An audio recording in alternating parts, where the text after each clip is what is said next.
Hello and welcome to Decorative. My name is Mary and this is Wes. Hi. And tonight's episode is episode 38. We're closing the spider wrap. Dun dun dun. We aren't closing anything. I'm going to let you do it. Okay. Y'all gonna learn how not to wrap tonight if I'm doing it. So he makes that statement, but it's true. Like he will start a wrap, and he's done this to me 2 times so far. And he starts a wrap, and he gets like halfway through it, and then he's like, "Can you just close this for me? I'm done. I'm done with it." And if she doesn't, I will let it sit. I will not finish it. He refuses to do it. So yeah, every time that he's talking about he's going to do a wrap, I'm like, "You're not going to finish it. Just move on." I'll do diamonds and chevrons and anything that's open. Now, I'm not packing it closed. I'm just not. Now you just like to marble. That's your thing now. You're a big fan of that. Marble, leather, cork grips. Cork grips. That's about it. Very basic. Short, sweet, and to the point. Like, you don't really like to do. In, get it done, get it out. Yeah, you're the polar opposite of me. I do all the intricate stuff and have fun doing all the intricate stuff, and you're like, nah, I'm out. Like, I'm just gonna dip. Kind of want to talk about closing wraps is difficult, and it is aggravating for a lot of people, and they have the same exact problems every single time. We can do a perfect layout. We can have all of our measurements ready to go. We can have everything perfect, and we think that everything's fine, and we'll be starting to wrap, and maybe you're not packing as tight on one side, and so everything starts to get off, and at the close is where everybody has so much problems, because you start to have, with a blank tapering, especially down towards the tip where there is the biggest taper, you're going to have room issues. It's going to run out, and you're not going to be able to actually, sometimes if you can pack it correctly and cinch everything up tightly, you should be able to get it to close. And that's kind of what I wanted to show tonight. I got the wrap. I spent, yesterday? Yesterday. Yeah, a few hours yesterday. Worked on it for about 3 hours or so, trying to get all of the middle section wrapped so that I can get it to a point where now it's at the last, final threads. And I did film it. It's coming out on YouTube. Just give me some time, because I also had a live video on Southern where I was doing the visual wrap information on that too, and that's being edited down too. So there's a lot of videos in play currently that are in edit mode. And we're leaving next Thursday, not to be back till Sunday, and then back to regular schedule Monday. Yeah, we're going to Mudhole. So I have to have everything finished that I have to get done before I leave by Wednesday, because I also have to pack the shop, what I need to take with me. I also have to pack up the children and us and get the dogs sorted and get them to where they're going to be boarded and make sure they got all their food packed up. So Wednesday, I really need to get everything done by Tuesday, because Wednesday is just going to be a packing day, and I'm going to be running around the house going, ah! That's usually how it goes. I'm working. Yep. You're always working whenever I need you. Mm-hmm. But anyways, biggest problems that people have is the overlap of threads, especially at the close. And a lot of times it's because you haven't packed it tight enough. You're not cinching the threads up as nice and tight as you should be. A lot of that comes down to just experience and learn, and having somebody. I mean, I figured all this stuff out on my own, but the reason why I like to teach it is because I like to bypass those dramas. I like to try to get people that are really stubborn about doing things, but he just doesn't want to do them, but are stuck and can't get past that little hurdle, and help them improve. So that's the reason why I'm always like, hey, this is what you're doing wrong. A lot of times it's packing, and it's also taking notice of a few things, like whatever your open space is going to be is what's left of the open space has to be square. Like, you have to have equal. It can't be a rectangle. It can't be doing some oddball thing. They all have to be the same. So a lot of times you do have to pack the butt side snug, but the tip side has to get more packing done to it because there is that taper that you're fighting with. So a lot of it is just learning how to pack, and that goes hands in hand with your tension. You know, if your tension's bad, it's too tight, you're gonna struggle the whole time. So hopefully, And if it's too loose, yeah, if it's too loose, it's just gonna be a whole nother different drama.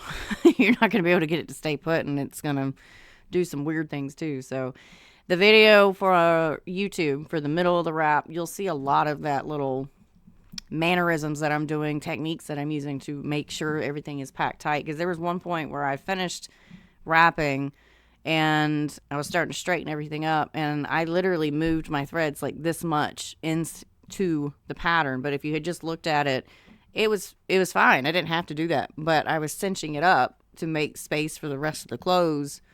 And a lot of people are going to go, well, why would you do that? Why would you take the extra time to like slam everything together? And biggest thing is so that your threads don't bleed. You know, I use Madeira, which takes CP to keep the colors to stay true. And if you don't pack them in and try to get as many threads in there as possible, that thing's going to bleed out on you. And it's going to darken. You're going to lose it. And you're going to be mad. Without any further ado, let's close a wrap. which I'll be sitting here watching comments, probably with my feet propped up. So if y'all have any questions or anything, I will be seeing them, and I'll make her stop and answer them, even if I got to throw something at her. Yes, John. So all of these threads, these are all Madeira. So they require CP in order to keep them looking like this. This is what I have left. Now, at this point, I have finished all the way to here. And we're supposed to be able to fit these next two lines on this. But as you can see, I'm running out of space. I didn't want to do too much to it. And over here, because of how crappy I was coming off the seam, I have done some stupid stuff right there at the tape anchor. And this side is pretty much closed, but it's okay because it's a demo. So we've got that we're looking with. This one, my open spot here, is a lot smaller than that one. And we need to fix that. And in order to fix that, we have to pack. And we need to fix it before we put any more threads down, okay? And all it is just cinching this side, the seam, like making room. We have to get it at least this big. And once again, because I had a pile up of that little extra pattern, it's causing dramas. If I had been a little bit better at coming off the tape anchor, that wouldn't have happened. But I was in a hurry. So, it's my own fault. So we're just going to pack that side back out. And now we have a space that is the same width. These have to be equal too. This one's smaller. We got to fix him. And it's a lot easier to come in here and do these sides that are still exposed and move them than it is trying to force the seam. Even if you've got your packing tool perfectly rounded and sanded and you don't have any like burrs or anything, you can still stress the thread out and scuff it up and cause little fluffs in it. So anything that you can do that's going to be hidden underneath is preferred. Space is about the same. So now I just want to shift that seam down just a wee bit, make it back on that straight line, and we're good to go.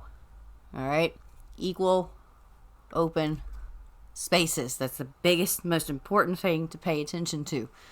If you don't have that, you're going to struggle to get this closed. So my last thread was a single black. Now I can tell you from experience, I'm not going to be able to burn through all those threads. I'm just not going to. So I'm going to have to alter the black shade just a wee bit. The other thing also, before we start adding thread to it, is I want you to pay attention to this and this. This side, I have way more room than I have over here. I don't care about that. What has happened is I've shoved this thread in, and you can kind of see where it's kind of curving a little bit. All that's when we get it closed here, I'll just back these threads back out to make sure that they're in a straight line that they're supposed to be. So you don't really have to necessarily worry about what's happening there on the sides. You just care about these spots only. So I'm going to start altering the shade now because it was a 5-to-1. So I'm only going to put 3 or 2 of these down. I got to see how much it fills up. I didn't want to get it too close to like the last few threads because you guys needed to see how you have to adjust it as you go. But I didn't want to leave like a massive open gap either. And this is also what I'm doing, changing the shade to work for the space I have. You'll hear the term cheating the clothes. That's basically all we mean. We're not following exactly what we said we were going to do. We have to kind of change it just a wee bit because we ran out of room or something. And there's nothing wrong with that. Just because I spaced it for what I thought the measurement should be and it doesn't work, doesn't mean I did anything wrong. It just means that that's just how you got that wrap packed this time. I think I'm going to do 2. Hey, did you not pack all 4 sides because you were going to adjust as you put more thread in? And I didn't pack all 4 sides. Yeah. So all that for that little diamond, I don't want to open up any extra room because I could keep slamming the thread in there and make it bigger. But if you pay attention to like going across the seam, these are really tight. And there's some places where I've kicked up little extra, you can kind of see it bubbling up where I've slammed it in there. I don't want to open that gap anymore. So I only want to adjust the side that's going to make it even. John, the step-by-step for this pattern will be on YouTube once all the videos edited for it. Yeah, so we got the podcast version, which it starts on episode 37, and then I'll have it's not going to be a podcast one, but it's going to be the middle of it on YouTube, and then there's this one for the clothes. But I also have a spider wrap course as well on ThreadCentral. .net. Yep, ThreadCentral.net. So that's 2 threads, and you can see it's already kind of trying to close. So what we're going to do is we're going to just make some room. Another thing, too, this is a trick I figured out. If you have space and you can stick your packing tool in it, if you'll do like a little whoop, whoop, whoop, whoop, you actually will make room. It works every time.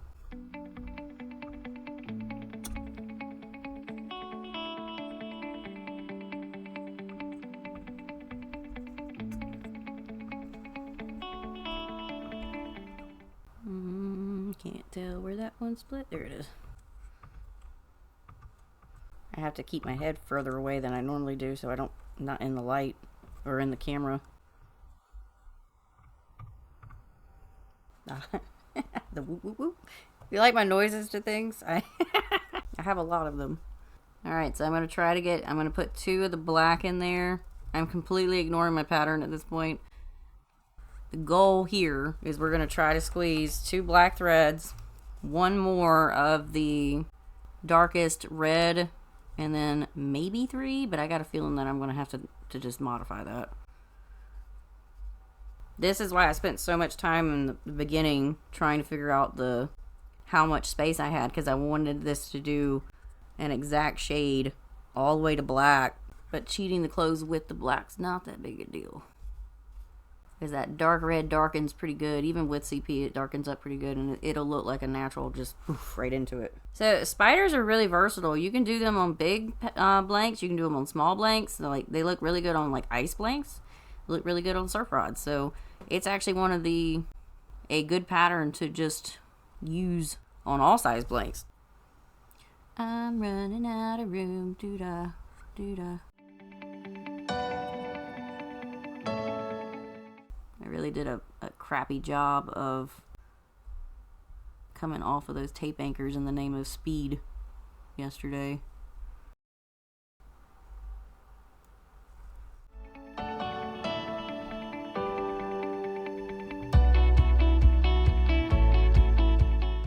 I got 2 in there. We're not going to do that. We're going to end up probably packing in just more black. But let's make some room.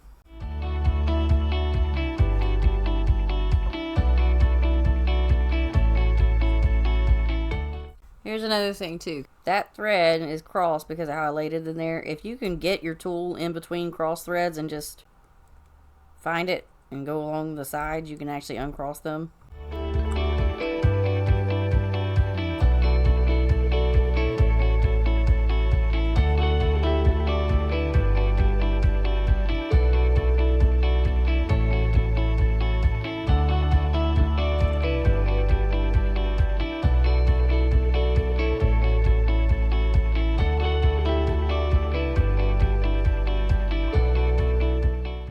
The other thing you're going to start to notice for me, too, when we get to the close of wraps, is I will actually start forcing the threads off of the straight axis in the name of having equal open space.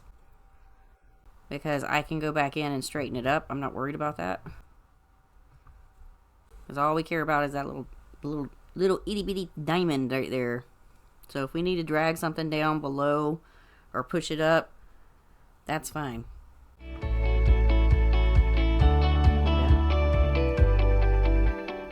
See how distorted that one got? It's alright. We'll fix it.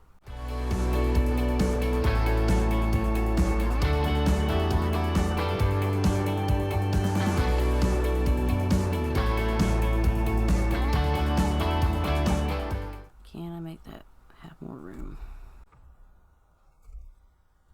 This is that other, remember I said, oh, I'm going to have a half pattern forming over here. I have fought with this thing this entire time. The other thing too, which this this whole thing has got a great example of a whole lot of things that happen. Loose threads at the tape anchors, bubbling up happening. So this will be a great explanation and breakdown how everything kind of happens sometimes and how to fix it or start over. What determines that you need to start it over. I'm not going to try to put any of that other bone in there. I'm just going to do black. It's fine. If I'm lucky, I can get another 2 in here. With a single white. Nope, I'm not going to do a white because we're going to do something fun to the spider. Oh. Why are you saying oh?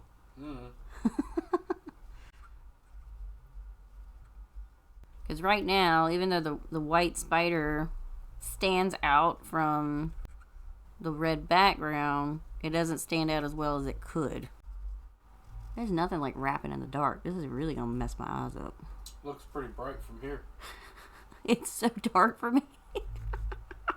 Because there's no backlight to help like brighten it up. Looks really good on camera though. I know, the things I do for you guys on camera. So you fill the diamond until as full as you can, then the white rectangles will be packed to fill them. White rectangles will be packed. Open space. Yeah. Sorry, it took me a minute to understand what you were trying to say. Yes. So we want to cram as many threads in here in the name of not letting this wrap bleed. If you're working with color fast, yeah, you don't have to do that so much. But this space dictates how many threads is going to fit in there.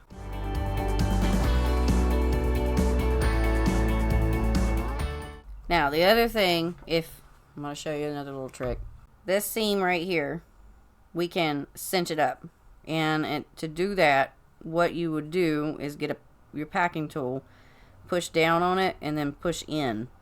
And what that's going to do is that this wrap's already coming loose. It's going to push those in, and it's going to cinch it up. Now, it's not going to give you a whole lot of room, but it might give you enough to give you an extra thread or so. And yeah, it's going to blow your straight line up, but we can still straighten it. And you can kind of cinch it up. But I'm struggling because threads are coming loose. So I can't do a whole lot with that. That's what happens when it sits for 2 weeks. Well, we threw it around too for 3 days. It got all kinds of beat up because it couldn't stay on the wrapper. And then the youngest came in here and started playing with it. What's this? Why is it so sticky? And I'm like, get your hands off the tape. Please do not make me have to start that over. I will be upset. Alright, so we're looking like that right now. I still think you should do a single white I don't want in the open. I don't want to do that. And then do what you were going to do to the spider. I don't want to do that. Here, we'll play a game. When you get to the close, and let's say that you're winging it. If you're using the double-sided duct tape, do yourself a favor. Tape over your tape anchor with painter's tape. Okay? Because you want to put a new piece of the double-sided duct tape on there. I'm not going to do that because I'm not going to leave what I'm about to put on there. I may change my mind completely, but then you can put new on there and double-sided duct tape doesn't stick to the painter's tape.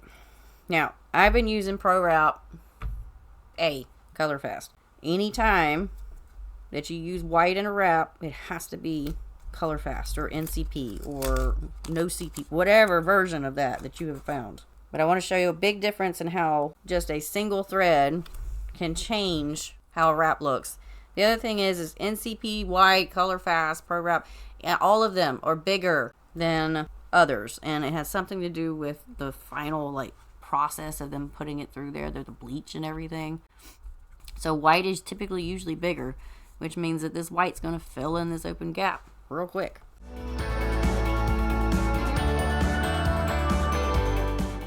So that's with just a single white pass. And I could go a little bit further and I could force the second one in there because there is room for me to do that.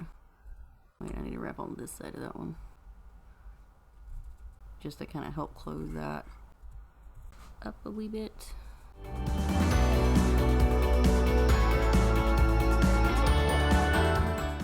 That's what white looks like. It's not a bad look. It doesn't look bad at all, but I'm not going to do that. Sorry, Wes. So I'm going to take that back off. I'm going to put it back on my spool because I'm not wasting that. Duncan wants you to put the white thread on there. It's already done. Come do the black then. You get the harder one. No. Oh, come on. No. No. Alright, we're going to close with what I was planning on doing with just black. I'm going to squeeze one more in there. Maybe two. The whole time I'm always checking to see what the open space is telling me. If you know that you have that wrap packed tight, it's cinched up, you don't have any open spots, you don't have any gaps, you don't have any of this other stuff, then that is your cue as to when you need to stop adding threads. If you have space, keep adding. Don't just burnish it out, because then you're going to be upset when epoxy hits it because it's going to do some weird stuff.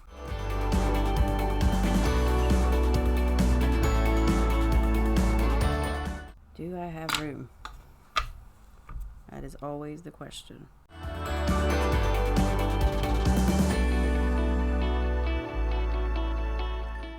can get one more in there.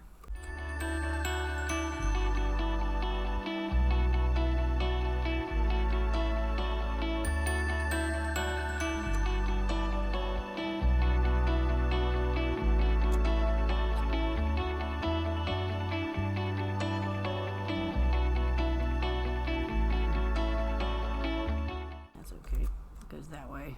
I was like, that's uneven.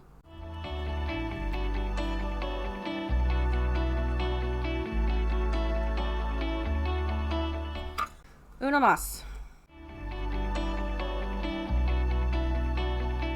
That's the last thread, guys. For the background, anyways. We're going to frame the spider. Going to give it some oomph. So we're going to do one up and down. If I try to force one in there, then I would start to get, or if I did another one, I'd start to get a knot. All right. So this is what we're looking for. Now on the sides, you can see it's curved in. What we're gonna do is we're gonna start here. That little trick I taught y'all. Drag that seam out. Same thing. Push the seam out. All right. And fix any issues on that axis line. This one got a little higher. If you have a little itty bitty section, and I always do, there's always one where like you get a little bit of a knot. You don't get a massive knot, but you get a little one. Just take your packing tool, burnishing tool, and just roll over it, and it'll push it flat. Then you don't have to worry about that causing dramas when you're putting epoxy on it. Same thing here. Drag it out. Drag out the crap pattern. Straighten this. That one got all kinds of wonky. Go up a little.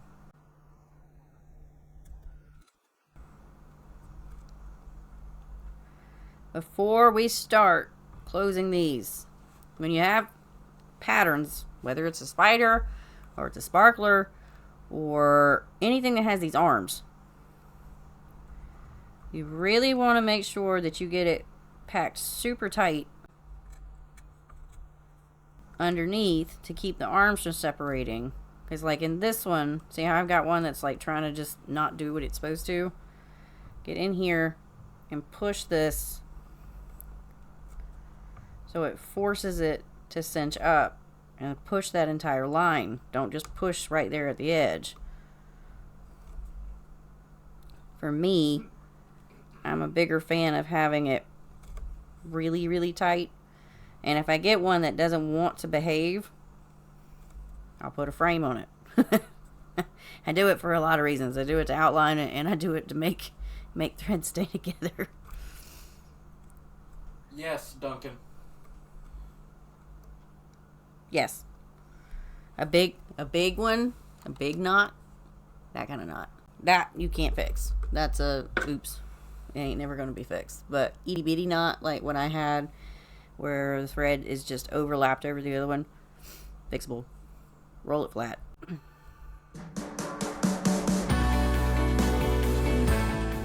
They're coming loose. If this was for a customer, I'd have to cut this, I think. I wouldn't be able to salvage very much of it because of how I came off the tape anchor. Alright, so on the sides. That's all we do. We just rub them back and forth. Now, don't freak out if you get areas like this where you start to see the white pop through. Fix these first, which is literally just taking the tool and rubbing it back and forth, and you see how it just magically closes that seam. Because you're putting the thread back where in that straight line where it's supposed to be without packing, because we don't want to move it around too much because we don't want these white lines to pop up. But if they do pop up, there's an easy way to fix them. You're going to pack that pattern or that line back out a little bit, because what has happened is part of it is hidden under here and needs to get moved out from where I packed everything in so tight. And now that line is gone. See? Ta-da. It's magic. It's always, if you see stuff like this, it's always just pack it. Move it again. Fix it. Don't leave it. Get under there and just move the stuff around. And if you accidentally open up too much room, then you don't have enough threads on there. Which is why I cram them in there. And these lines here can't really be fixed with burnishing, because when we go to put CP on it, that brush will drag it and move it. That's you gotta pack that out, and then, you know, kind of mess with it, pack it in, pack it out, make it work.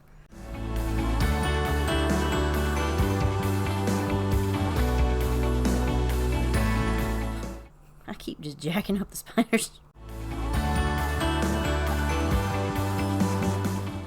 Where are you wanting to sit?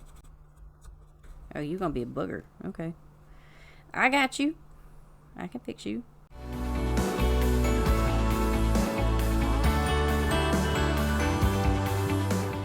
There's always one that does this. But that's okay, because there's actually a couple. There's hiding under this guy. I'll move this out of the way, that's easier. There's a single little thread from the beginning. Push him out. Straighten those up. And now he's gone.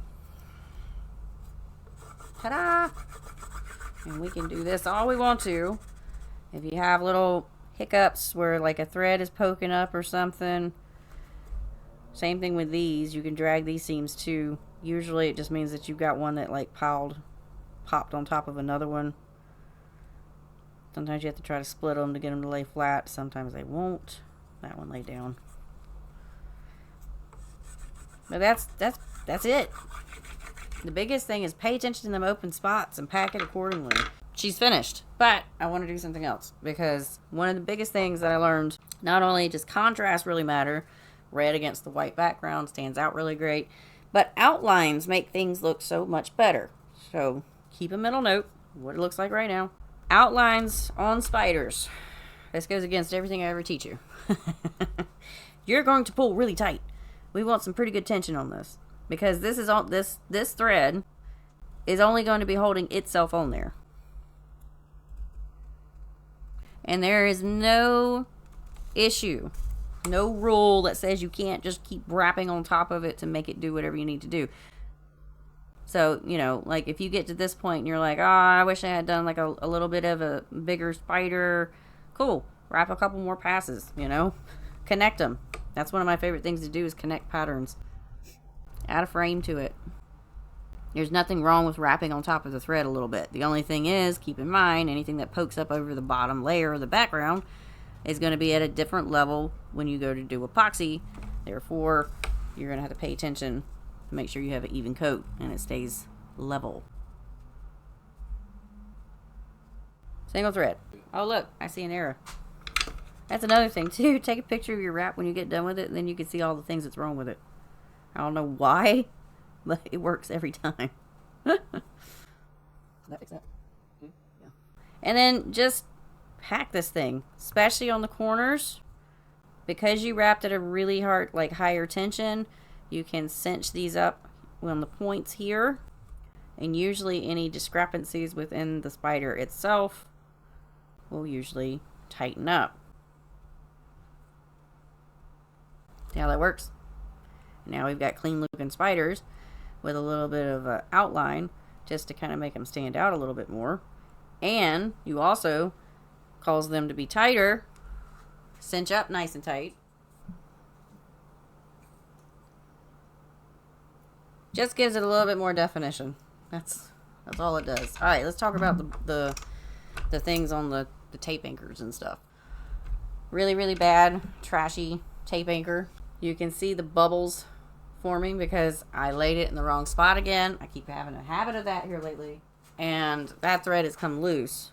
If I continue to keep trying to move any of this pattern into this one, and you can see where it's coming loose here, all of these threads are just barely hanging on. Like this is awful.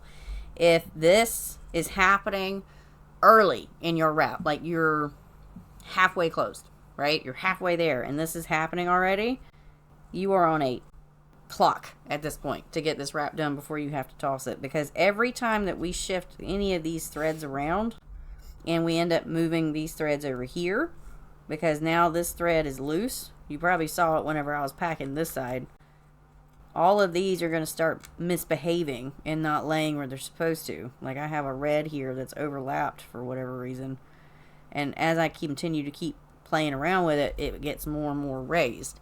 So every time that you try to pack, it's going to continue to try to work itself through the rest of the wrap. So if that happens early on, halfway through or before, go ahead and save yourself a headache. Just cut it off and be done with it, okay? Because I promise it's just going to get worse. Because as you put CP on that, that's going to bubble up because it's going to expand from soaking up all the CP, the liquid, and then it's just going to be like, bleh, it's going to look like a squiggle. Ask me how I know. So that's something to look out for. This is just a bad placement on the popsicle stick whenever I put it on there. Is what it is. That's another great example of a knot. These knots like this forming at the tape anchors, this is no big deal. Even having a trash pattern like this is typical. But I placed it just slightly tilted up. So the rest of this wasn't going to work out, or from here over wasn't going to work out very well in my favor. You can even see it coming loose here. On this side, this is what you would typically see when you've got coming off your tape anchor on the tip side anyway.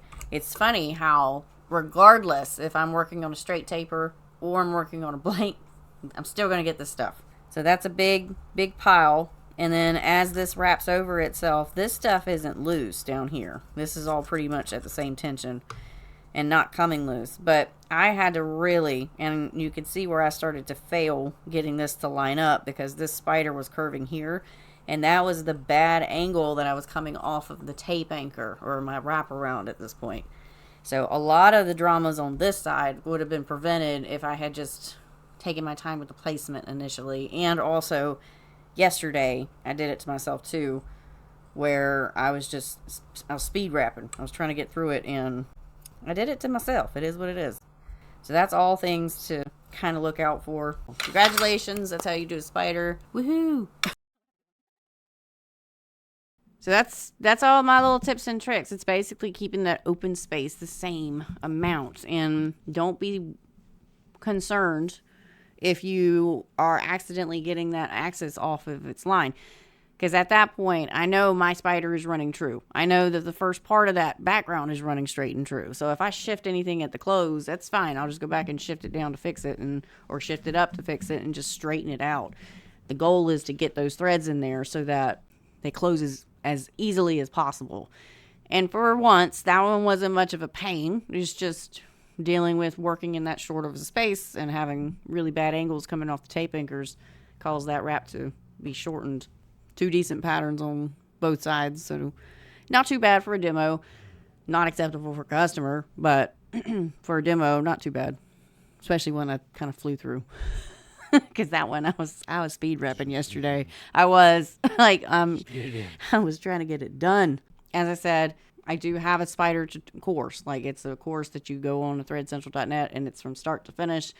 I'm working with a color palette in there that's different than this one, and I believe that one was the only one that I may have skipped a few passes in the video part because I was trying to save the end user time, and everybody started yelling at me about it, so I stopped doing that. But every course that I have other than that one is from start to finish, thread for thread, all the way through. Because I was like, all right, I'm sorry. I was just repeating the same thing over and over again, so I thought I could save you some time. You know, that's hands-on there, and obviously you're going to be able to see how this was set up on episode 37. The middle of it will get dumped. I don't know if I'm going to get that edited before I get to Mudhole or not. I'm trying to finish up the visual wrap one from Southern last Wednesday. It's almost done, but I have to stop editing that one to get this one done because this is due Tuesday, so this one has to get out. John, it's ThreadCentral.net. Yes, it's actually that website right there. ThreadCentral.net. That's where all of my tools and my it's where all my tools and courses are. I have a EVA inlay course there as well, which is on the graffiti and how I did it. Another one will be coming soon. I have the St. John's that I actually wrapped 2 years ago to do a course on and got way busy and could never actually start working on it. That's in progress too. So I am multitasking all the time. And Wes is super excited to be smelling the new foam that has just arrived. Smells like new shoes. We've got in 6 colors now. You Moved got them. 6 as of today. Yeah, we got 6 new colors. You changed up the order, man. That had me confused. That one's new. That one's new. That one's new. That one's new. That one's new. We got a tan now. They're not on the website yet. I got to get with David and get them uploaded. I got to take pictures of them too. But there's another 6 coming in. Should be here by Tuesday, I hope. So, Buy some foam. anyways, let's talk about Shameless plug. Buy some foam. shameless plug. Let's talk about our product of the night. Da, da, da. Tie forged high frame spinning guides. So they come in black chrome, titanium, and black titanium with nanolite and duralite guides. They have them set up based on real sizes. So these were all laid out at Mudhole. I'm pretty sure Bob laid them all out based on sizes. Yeah. I think And they're pretty accurate, unless you're just doing like some oddball long 7'7" rod with an ultralight reel. It's going to be pretty accurate. We've actually used them 3 or 4 times now. Mm-hmm. Yeah. Never had a problem at them. Not once. The only thing I don't use out of the set is the hook keeper. Yeah, we tend to not use I'm kind of anti-hook keeper. I don't know why. She likes people to hang stuff on her rods. No. That aren't on a hook keeper. No, most of the ones that were used that set on, they shouldn't be stored on a hook keeper anyways. My fly rods have hook keepers because that's just a requirement. That's one of those things you do not typically do. You're walking and waiting and Yeah, you don't want that leaving flipping the around. fly tied on while you're doing that. So Maybe I really should actually incorporate the hook keeper, but I just like to put them in spots where you can't see them or they're not as noticeable because I don't know. I don't like how hook keepers look. I know it's functional. I know it's purpose. Design a new one. Yeah, I could just use all those guides that we have. Those little itty bitty little tiny frames, but they're gold. I need silver ones and black ones. Stuff. I need black ones. Anyways, but it's great sets. We've used them on 3 builds this year, I believe. Well, last year. Yeah, last year. Sorry, I ain't built that fast. Definitely not that fast. And the other thing I know everybody's waiting on. A giveaway? Our giveaway of the night. But you got to answer a question. But before you answer the question, this is what we're giving away tonight. The CRB 5-piece professional thread kit with a case.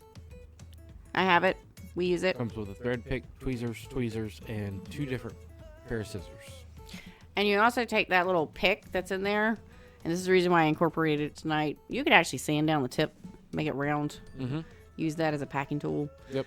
The other thing, if you want to be ergonomic, I like that word, you can also add a handle to it. A little piece of The best thing foam. is the kids learn how to write The little erasers. Little Or rubbers. they're not erasers, they're little rubbers. like little rubber silicone things that slide on. I wonder if that one's thick enough for that to be on there, though. Glue and tape does wonders. It's just contact cement, actually. Contact cement Yeah. won't stick to metal. No, it won't stick to that, but glue, 2-part epoxy I or guarantee something. some or glue, rod bond, anything like that. Oh, yeah, you could definitely rod bond it on there, but you better make sure that placement is where you want it, because it ain't coming back off unless you boil it. So, to win it, you need to answer a question. just one. I'm pretty sure this is It's going to be an easy one, I this is think. public info, right? Oh, yeah, it's public. been It can be published. found on the website. Okay.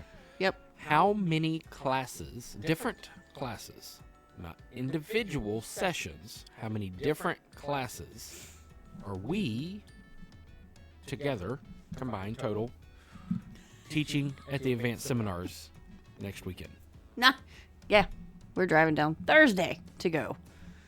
But yeah, if you How don't many know, total different classes. because we've been talking about it since before October when we were supposed to be down there the first time, and then it got moved. We've been talking about this. But if you don't know, it's on Mudhole's website, but you have to find it. They have the seminars listed. Negative. Nope. Duncan. It's definitely more than 2. I can tell you that right now. Negative, Greg. You're close, Craig, but not quite. Quit helping so much. Why? Why Look can't I out, help? they I need am to- a giving they- person. They need to look. No. Way too high. Tim, how you say your last name? Week? Weck? Week? Tim wins. It's Weik. I don't know how. Hey, can we get a pronunciation of that? Can you phonetically spell it? Yeah, right. Week. Week. Oh, Tim, we're not making fun of your name. Sorry, We're I just, just like to horrible pronounce with names. That's awesome. Congratulations, Tim. You won. All I need you to do is to send me a message or email me at thedecorativestudio@gmail.com, and I just need your address. And we will have that shipped out to you sometime next week from Mudhole themselves. I use that kit for feathers a lot. I use it for little, like, fine detail stuff work. Those scissors are amazing. I like my blue snips. Wick. Okay, Wick. Oh, like John Wick. Maybe he's in hiding. So, just need your info so we can get it shipped to you. Congratulations. Good job. Yes, we are teaching 5 classes because I have 4 and Wes has 1. But But those scissors, one's flat and one is like a curve. yeah, tip. works really good for cutting the feathers and stuff. Any of that. And cutting threads. And- like if you need to get real down close and Yeah, like if you're really good at cutting the tags, and Mm-hmm. I'm not. I make them knot every single time. It's always a little poof right there, so I just stopped and just pull it through and do what I gotta do. I can't do it that way. what are yours again? I am teaching That's thread art. Thread Art 1, Thread Art 2, 2 different classes. And then I have 2 classes. I don't know what they named them, but I've got 2 for grips. One is EVA, one is cork, which is what I was playing around with the tattoo transfers today. I'm so excited about that I could finally get an actual legit fine line pattern transferred onto cork so I can burn it and color it. Like, that's legit. Hopefully the ink comes off. We'll see. You didn't think about that. Yep. Well, I'm going to burn it. So worst Hopefully case, it's I'm going to not, burn it away. like, detrimental to the burn in somehow. It might smell. No, I'm talking about like the burn go differently because of the ink. Oh no, it rubs off still. I touched it earlier when I came in here. I thought it might dry, and it's still coming off of my fingers. Well, it's got deodorant on it. That's how you're supposed to stick it on there. I think you're gonna have to find another medium to use because the deodorant isn't gonna burn properly. It still smell like Dove in here. I'm gonna have to wear a face mask doing that because it might not actually. It might kill me. Hopefully, it's not like ultra flammable. I'm gonna read the label. Crap, I didn't even think about that. Don't ruin my parade. I'm so happy about that. Lord Almighty. That's all I've done today. Yeah, that's all you do. That is all you do for me. Hey, put this rod together. That's not gonna work. Nope, we can't do that because there's a score in that blank. Anyways, I want to give a big shout out to Foundation Outdoor Group. Thank you. I am signed on again to be a brand ambassador for Foundation Outdoor Group in Mud Hole again this year. So big thank you to them, and also us coming down there to teach next week. It's going to be fun, even though I've got technically 8 classes to teach because the way those classes work. 8 sessions. 8 sessions. 4 classes. Because each class is broken into a group A, group B. So you literally teach group A, group B comes in there, and then you got to and start over. And the first time that was down there to do it, what do I do? It was really hard to kind of reset where I was, but then once I got into it, I was like, oh, okay. But it was really hard to remember what I told the the second group, because it was like, did I tell them everything? Because I remember having this conversation, like 5 minutes ago. Did I talk to y'all about that? So there was a lot of like, did we talk about this? No. Okay, I'm sorry. Like, I'm trying to remember what I said and what I didn't say.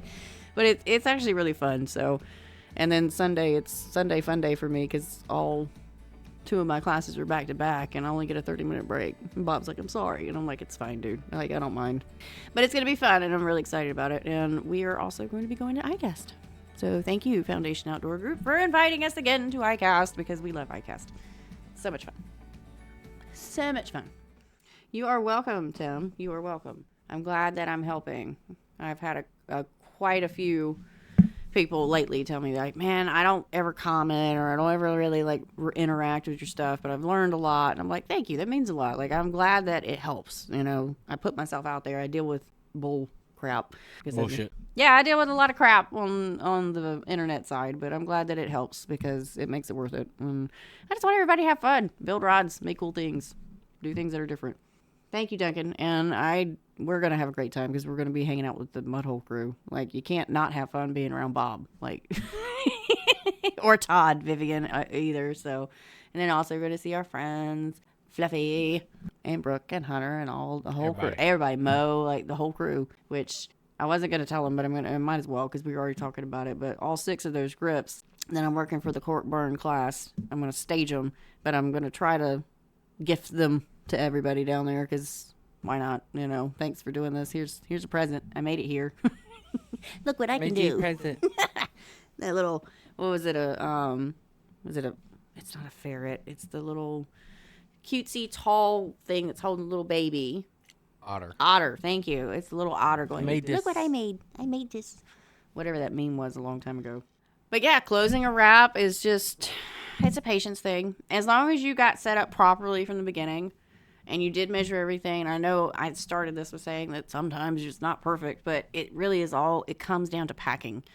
You can't have a successful wrap. I don't care how amazing you set it up, you did the measurements accurately. If you're not coordinated with your packing skills, like you haven't practiced them, you gotta practice. If you haven't practiced them and then tried different techniques or just tried to just maneuver threads around for the fun of it, you're not going to get any better. Obviously, doing more wraps and continuing to keep wrapping, you should always pick one thing out of your previous wrap that you didn't like or it failed or whatever the case may be, and fix that in the next wrap so that every single wrap you improve. I didn't get to doing the wraps I do now overnight. It took years to get there, and I wasn't consistently wrapping on a day-to-day basis either. But in 2015, when I became a stay-at-home mom and started this full-time, I had time to play. So I was doing wraps a lot. And so I would even get into the situation of, this wrap's not going to close right. Let me just pack it and see if I can fix it. And I would spend 2 or 3 hours maneuvering thread around just to get the practice in, because why not? And then I learned a lot on how the thread behaved, what tension I needed to be doing it at, and also what to look out for in the closes. I'd go, oh, that side's not doing so good. What happened there? And I would dissect my work. And that's the tips and the tricks that I pass on to everybody. I'm saving you that decade of learning that I went through, struggle, those thousands of hours that I spent sitting at the wrapper getting a cramp and feeling like my hand was going to fall off. And I'm passing that knowledge on to you in hopes that you can listen and actually understand that, okay, I have to sit down, I have to be at the bench, I have to do it, and I'm going to screw up. But I need to also not go and cut it off and walk away from it unless you're mad. If you're mad, walk away. Take some time. Take the night off, take the day off, whatever you need to do. Reset, come back in and do it. But you got to practice. I think I shared something in Southern a long time ago. Because a lot of times we go into a new habit or a new craft or a new hobby or something, and we're like, oh, I'm going to play basketball. I'm going to be amazing at it, right? Not going to work unless you practice. Sounds like our oldest son. Right? Everything he wants to do this. I'm going to be That's amazing hard. at it. No, it's hard. I'm not going to do it anymore. And it drives me nuts when he does that, because I'm like, you got to practice in order to get better. I can't edit this video properly. You haven't tried. You've done it like for 5 minutes. Nobody is that gifted with everything. But the point is that the thing that I was sharing was about somebody learning how to play the piano.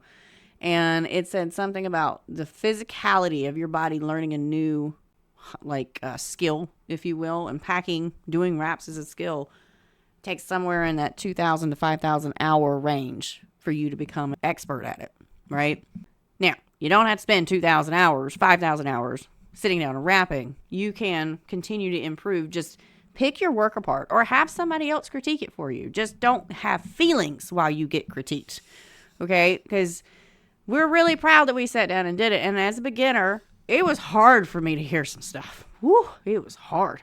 He'd hurt my feelings. He still hurts my feelings sometimes too. He'll be like, that's ugly. Boy, that's like looking good. Give it a minute. Let it finish, And he's like, no, I don't like it. Now he's giving me a hard time too. But I was a little softy in the beginning. I could not take a critique to save my life. It was a personal attack on me. Oh my God, I had to walk away. Like, I'm going to suck at this. Like, I took everything to heart. And I'm not being dramatic. I'm being serious. Like, obviously, I overplay it. But, because it's funny to be a little bit more dramatic about it. But when I learned to take my feelings out of it and just focus on the critiques are going to make me better, I started to improve because I was listening to what people were telling me. Mm-hmm. And then when he would constantly come in, this was another reason. Every time that I got to a point with my newer raps, my first 10 or 15 that I did, my first 10, I think.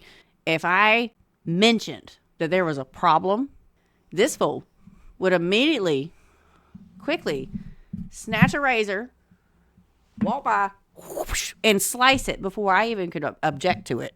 Didn't you? Not every time. Oh, you full of crap. It was just about every single time. If you were questioning life about it, and should I just cut this off? I really don't like this, and then cut it off. Bye. And then I started cutting my own raps because I was like, yeah, you're right. You got to cut it off and start over. It's fine. It really is. You're going to eventually, and I learned from it. And I keep notebooks. I have way too damn many. I have 15, 20 notebooks that I have every single rap I have ever rapped in my life from 2015, because that's when I started it. I don't have my earlier ones from 2011 when I actually started, because I would just sit down. I didn't have kids. I would just sit down and just freelance it kind of thing. There was a little bit of scribbles on some pads that were left at your grandpa's house, but there was no actual note taking for it. But in 2015, from then on, I kept everything. And if the rap screwed up, I put a big X through it with all the notes of what happened. If I liked it, but there was something I wanted to improve, all the notes got written down. Because the thing is how we had to take notes in school. We all hated it. My teachers used to be like, you got 10 minutes to write down this whole whiteboard of this stuff. And if you don't get it by the end of it, oh well, figure it out. I didn't take notes. I gave up on it. And you passed with better grades than me. Rude. Higher GPA than I had. The physicality, actually writing it down. For me, everybody's different, but for me, writing down the fails, the pros, the cons, everything I needed to fix, all of these shade charts, the numbers, I started to see patterns. It took a lot of patterns. It took a lot of raps for me to start understanding how they all worked. But actually physically writing down this one, I screwed up the spacing on it. This pattern was too big. I've got to take notes on this one. I was remembering, and I was taking that into heart. I know when I taught the Iron Cross rap, for instance, the spacing chart that's tied to the Iron Cross book, or Iron Cross rap that Billy gives in the back of his book is too big. It doesn't work. If you do the spacing that he tells you to do, it's not going to close. And I think I mentioned that in the video because I was like, this isn't going to work. And actually, the 3rd Special Forces was based off of a modified one of those, and I didn't think about it. Spacing was too big. That's why I added that little split diamond in the middle, because I was like, I'm not cutting this off. I'm just going to add another little flare to it. Who says you can't, I know you CP your raps. Do you CP before or after you end rap close it in? That's a great question. So after many wraps I lost when I was tying them off, I started to CP them before I tied them off. And that has been the standard no matter what. I don't care if it's an open wrap. I don't care if it needs CP. I don't care if it doesn't need CP. Has to. I always put one coat of CP on it. Do not put it in the area where I'm going to tie it off. Those have to get feathered so it lays flat. So you just, wherever you're going to cut the pattern, it stays on the inside.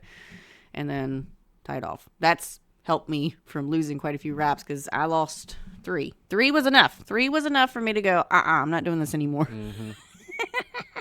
And so we're going to put CP on it now from now on. And then we're going to wait for it to dry. And then 20 minutes later, I'm going to come back and I'm going to tie it off. And the amount of tension that was just released off of my shoulders, because tying off wraps prior to that was so stressful. Because you'd watch them jump. Like, they'd literally, whenever you cut them off with the tape anchors, and you're like, ah. So, no. Always CP the wrap before you tie it off. Highly recommend. Try it. See if you like it. Just don't put it at where the tie-offs are. But really, just sit down and just practice packing. And your wraps don't have to be elaborate. They can be open wraps. You're still going to get the same kind of packing techniques and stuff with open wraps. Closed wraps are just a little bit more challenging because you have to force all those threads to fit on a tapered blank and close all at the same time. But with practice, you can do it. And if you want to learn how to do it, I know, right? You can do it. That's what is that what you thought of too? Waterboy. Yeah, that's what as soon as I said it. You can do it. You can do it. You can do it all night long. But with practice, you'll get better. And you'll start to see patterns. You'll start to understand it. And you'll go, hey, this isn't as hard as I used to think it was. Because it'll click. It'll click one day. It's just like tigers, you finally figure out the technique behind it. I don't know anything about them other than you're supposed to have contrasting colors. And I know you're supposed to burnish them, to get the different movements, the waves and stuff. But I couldn't tell you how to do one. I've never done one. I got to do one this year. Mm-hmm. I went off on a rant there, and I'm sorry. I went a little sideways and started talking about, I'm just passionate about this stuff because a lot of people get into it and they're like, oh, it's too hard. And yeah, it's not exactly the easiest thing in the world when you start doing really complicated wraps like Nebula and stuff, but it's fun for me, the challenge. If you have questions, comments, concerns about how to close your wraps or you're struggling with it, I will open up, email me. That's the easiest way for me to be able to keep up with all this stuff. You can definitely message me on Facebook, but if my phone blows up, oh my God, I will get to you as soon as possible. But if you email me at thedecorastudio@gmail.com, I'm happy to answer questions. And like I said, I've got all these courses that help you. And I literally voiceovers to tell you exactly what I'm experiencing in real time and what to do to fix it and all this other stuff. So it's helpful. But good luck whenever you do your wraps. And that's a wrap. Bye.